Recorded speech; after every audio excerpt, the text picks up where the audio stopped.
Hi everyone, this is Andrew Prima, Ukrainian American, living and reporting from Ukraine. In today's podcast, 39th week of war in Ukraine. This is the third week of November 2022. In this podcast, we're going to talk about Russia severely shelling Ukrainian cities and infrastructure facilities, Kiev buried in the dark, and we're going to talk about how Belarusian Minister of Foreign Affairs was poisoned. So Ukrainians expressed resistance at Russia's effort to weaken their resolve in the worsening cold. Millions remained without power on Thursday night as Russia's persistent missile strike took a growing toll. At least 10 people were killed on Wednesday, the Ukrainian authorities confirmed.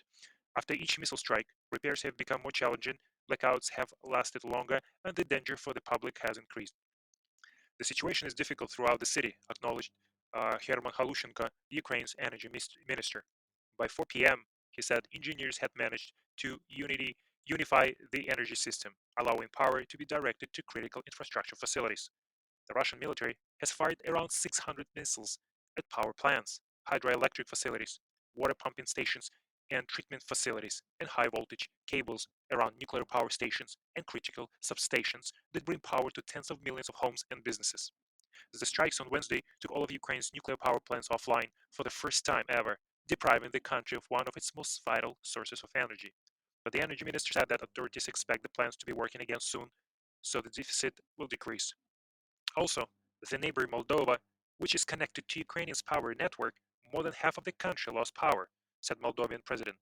Ukraine's capital, Kiev, the west city of Lviv, and the southern city of Mykolaiv were among multiple areas reporting missile strikes. At least 6 people were killed and more than 30 injured around the country.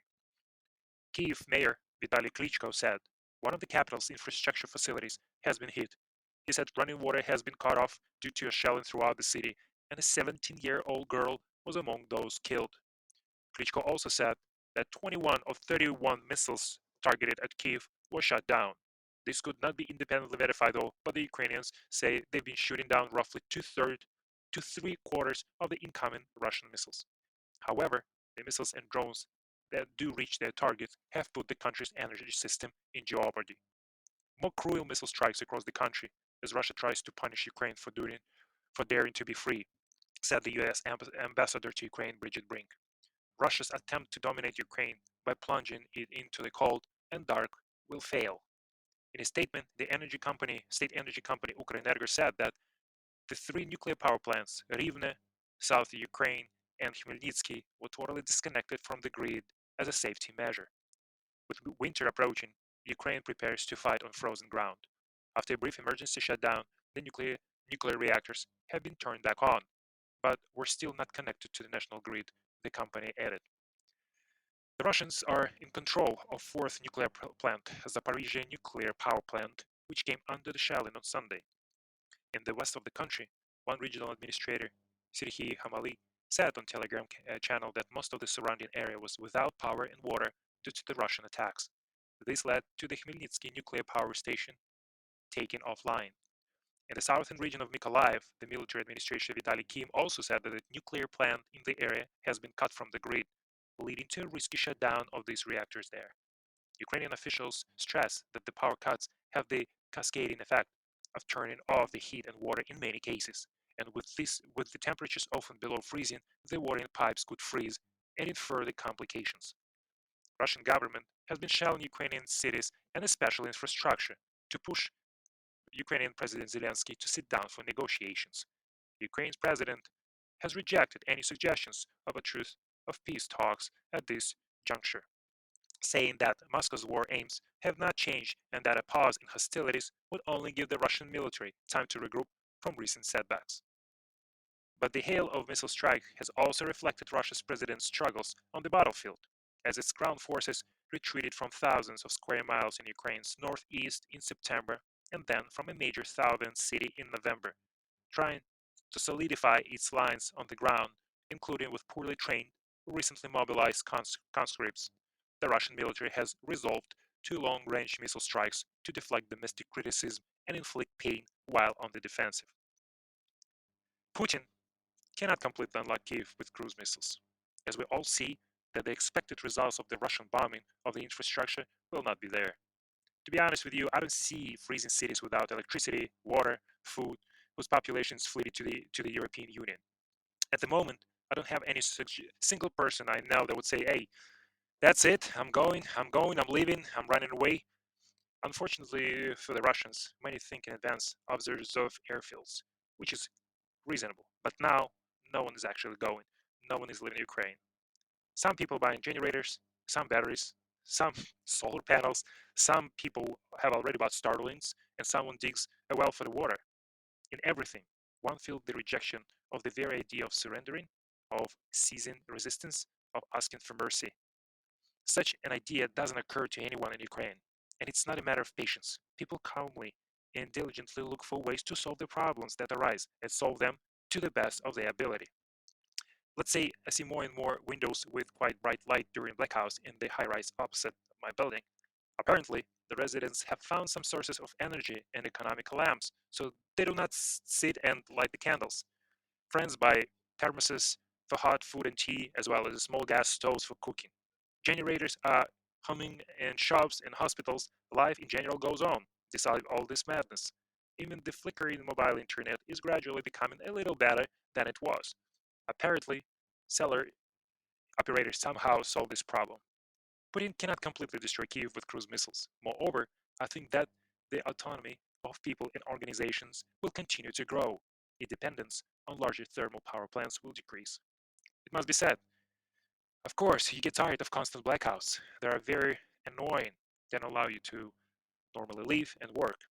It cannot be ruled out that many people, especially the elderly and those with children, at a certain stage will not be able to withstand all this and will leave big cities for villages or abroad. But those who in Russia are hoping for some huge catastrophe in Kiev, I think will be very disappointed. Ukrainian society is not hierarchical, where the well being of each person depends on the quality of work of the highest decision making center. It is a network. Here, everyone's well being relies on the help and activity of neighbors, the community, and not the boss and the high office, the way it is in Russia. Therefore, strikes even on electricity generation centers will only lead to a temporary transfer of heat and electricity generation to the lower network level and not to the collapse of the system as a whole. But the cumulative feeling of hostility of Ukrainians toward Russia will, of course, be significantly increased by all these missile strikes. Instead, missile strikes stimulate Ukrainians to increase donations. In October, contribution to three popular Ukrainian charitable funds amounted to 1.5 billion Ukrainian currency, hryvnia. During the half of the year, the fund, called United 24, collected more than 6.8 billion hryvnia, and which was deposited to government account. The latest surge occurred a week after the tragic shelling of the shopping center of Kremenchuk. After this first major bombing of the energy infrastructure from October 10 to 16, the amount of donations per week increased by 36%. The following week's shelling increased support of the Ukraine armed forces by 2.8 times. This is amazing what this madness pushes Ukrainian people. And at the end, Russians still there is a small chance to win this war. The terrible attack on Ukraine raises the question of how long this deliberate act of genocide of the Ukrainian people will continue. All evening today, Russian propaganda channels are full of joyful squeals. Russian well-known propagandist Skabaeva repeats every half an hour, "Oh, we destroyed 50% of Ukraine energy infrastructure. Oh, 60. Oh, even more than that, and soon we're going to destroy that completely." This can be stopped by the West, though, which together with President Zelensky formulated its goals of ending the war only by the only means by immediately providing Ukraine with the weapons that will force Russia to stop these attacks. These are primarily long-range ATSMS missiles for HIMARS and Scalp surface-to-air missiles. Thus, the tenfold advantage of Russia to date in the range of fire influence is eliminated. Scalp missiles can hit those bases from which criminal strikes are carried out on Ukrainian cities and, in fact, on Russian cities, so that Moscow knows for every blow to Kiev, it will receive a response in Moscow. Yes, of course, the West provides a lot of air defense equipment, but it takes time to deploy these systems, and you can't cover the whole country at once.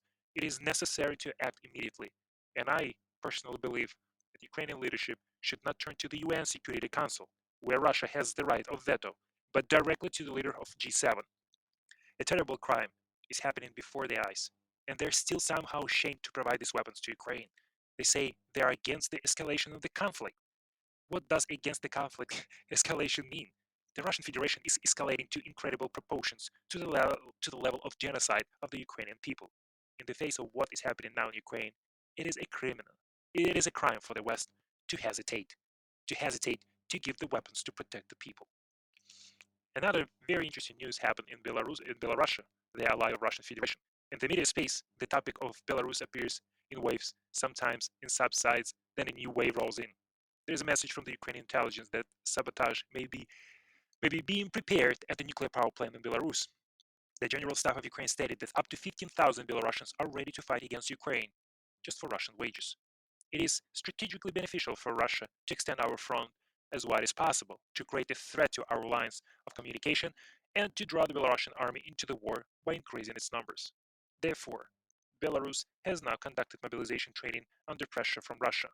Belarusian troops undergo combat training on Russian training grounds together with Russian troops, practice coordination, and exchange combat experience. Military equipment is being modernized, and other measures are being taken to mobilize the country. Ukraine cannot ignore the threat from Belarusian borders for sure, and it must be ready for it. What Belarus is going now is doing now is very active preparation for a full-scale war. Of course, Lukashenko is delaying this moment, because as long as he doesn't directly involve his military in the war, he can haggle much more with Putin. But nevertheless, Belarus is very quickly approaching war, and this might become a fact in the future, very near future. Putin has been trying to convince Lukashenko to join the war against Ukraine.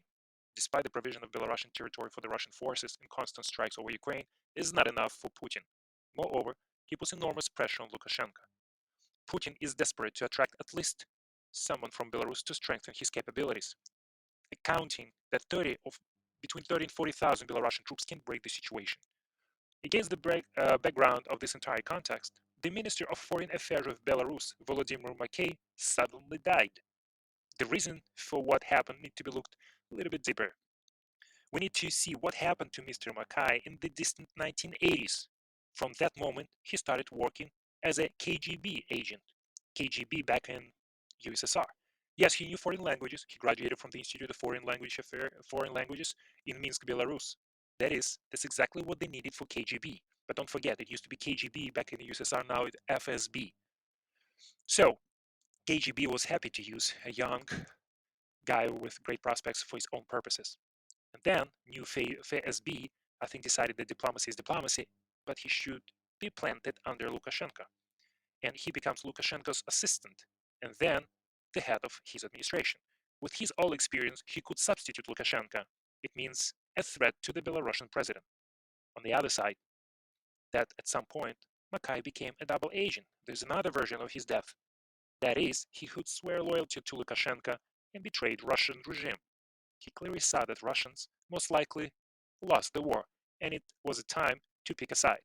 Anyways, at the end, the Belarusian Minister of Foreign Affairs died from a heart attack. He was only 62 and in very good health. When Russian FSB poisons people, they all die from the heart attack without it of any trace. Thank you for listening. Thank you for listening for my podcast. Please check out earlier podcast and share with your friends.